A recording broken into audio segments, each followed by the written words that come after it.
Hello दोस्तों, आशा है कि आप सभी लोग अच्छे होंगे, स्वस्थ होंगे, प्रसन्न होंगे। आज हम लखनऊ विश्वविद्यालय के बीए प्रथम सेमेस्टर के पाठ्यक्रम में सम्मिलित गोस्वामी तुलसीदास द्वारा रचित कवितावली के कुछ छंदों का अध्ययन करेंगे। आशा है यह वीडियो आपके लिए उपयोगी होगी। हेलो दोस्तों, आज हम गोस्वामी तुलसीदास की कवितावली के पाठ को आगे बढ़ाते हुए छंद 2 और छंद 3 का अध्ययन करेंगे, जो कि हमारे पाठ्यक्रम में है।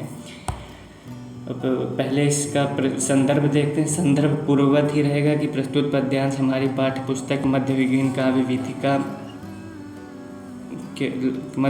वीथिका के गोस्वामी तुलसीदास द्वारा रचित कवितावली शीर्षक से उद्धृत है। और प्रसंग भी चौथी लाइन से देखा जा सकता है कि अवधेश के बालक चारि सदा तुलसी मन मंदिर में भी रहें। कि राजा दशरथ के चारों बालक गोस्वामी जी प्रार्थना करते हैं कि मेरे मन मस्तिष्क में विचरते रहें।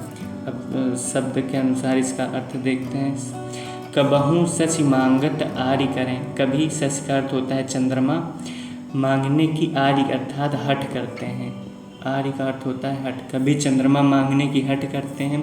कबहू प्रतिबिंब निहारी डरें। कभी अपना ही प्रतिबिंब देखकर डर जाते हैं। कबहू कर ताल बजाई के नाचत। कभी ताली बजा बजा कर नाचते हैं। वह सभी माताओं के मन को प्रफुल्लित कर देते हैं। कबहू रिसियाई कहें हटिके।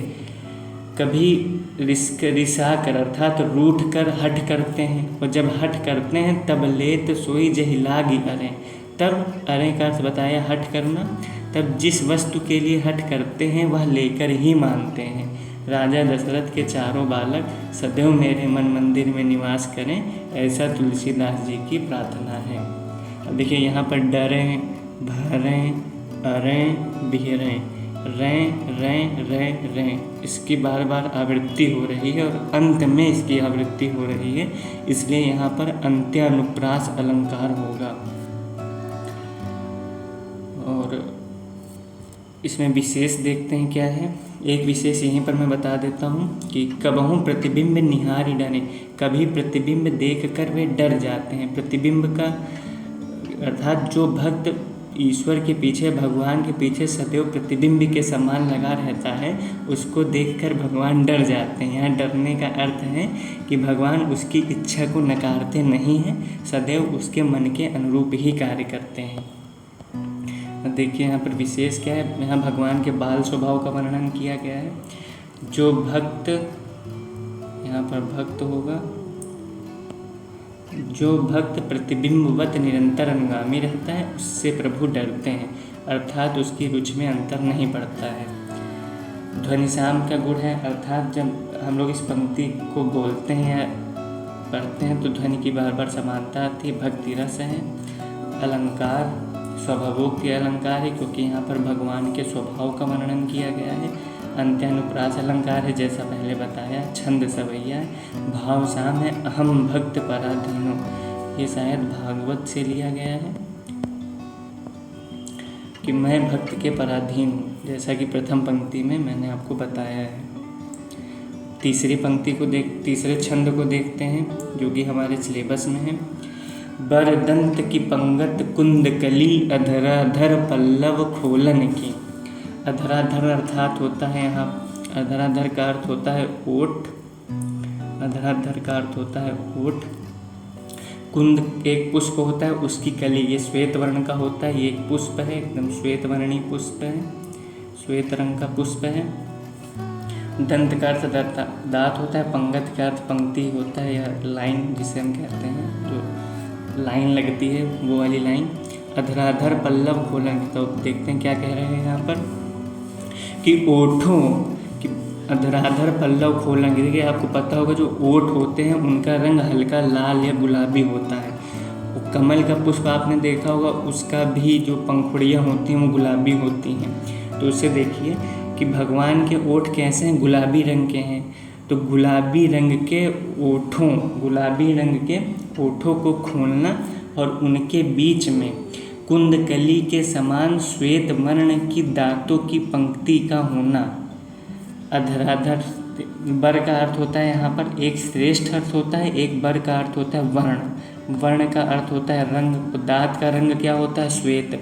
तो देखिए, गुलाबी रंग के ओठों का खोलना और उनके बीच में श्वेत वर्णी कुंद के समान दांतों की पंक्ति का होना अत्यंत ही शोभायमान है, जिस पर तुलसीदास जी बलिहारी जाते हैं। बलि जाऊं, जिस पर तुलसीदास जी बलिहारी जाते हैं। चपला चमके घन बीच जगह, छवि मोतिन माल अमोलन की।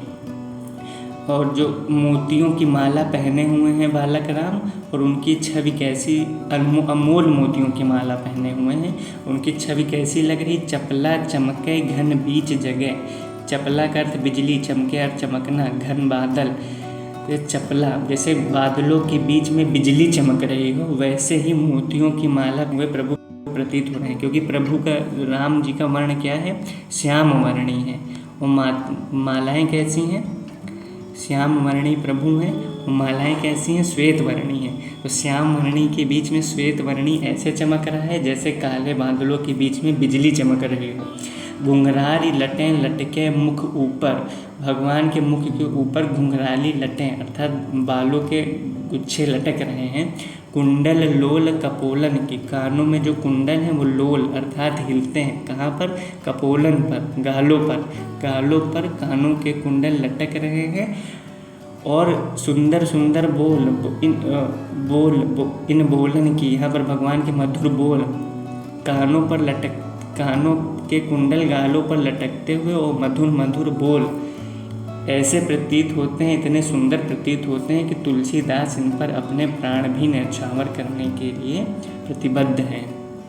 निबछावर प्राण करे तुलसीदास अपने प्राण को न्यौछावर करने के लिए प्रतिबद्ध हैं। विशेष यहाँ पर भगवान के बाल स्वरूप का अत्यंत मधुर वर्णन हुआ है। और प्रभु की छवि इतनी सुंदर है कि गोस्वामी तुलसीदास अपने प्राणों को न्यौछावर करने के लिए तैयार हैं। छंद यहाँ पर सवैया है, अलंकार रूपक है। रूपक यहाँ पर शायद प्रथम पंक्ति में रूपक अलंकार है। ये अधराधर पल्लव खोलन की, अधराधर पल्लव अर्थात पत्तों पंखुड़ियों के समान उनके होठ हैं, पंखुड़ी रूपी उनके होठ हैं, इसलिए यहाँ पर रूपक अलंकार है। भाव साम्य, अति प्रिय मधुर तोतरे बोला, अति प्रिय मधुर तोतरे बोला, मधुर और तोतले बोल अत्यंत प्रिय हैं। ये रामचरितमानस से लिया गया है, रामचरितमानस के बालकांड से।